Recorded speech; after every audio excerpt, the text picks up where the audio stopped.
pangjang ne nang senga mirapu ke papu ke chenglang le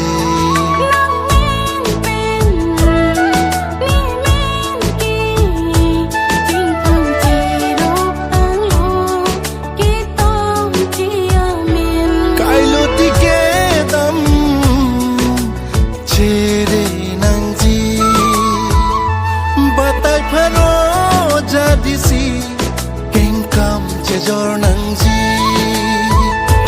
tong nang ne di run me boche a phanli deng nang ji di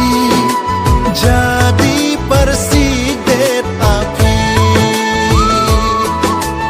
nun ki madu ta chirai lung le nang phan ki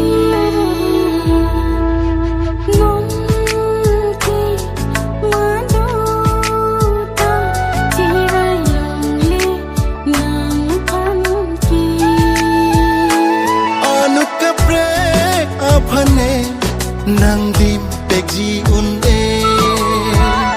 nang phan ka jing hon kene nang phan ave pu pe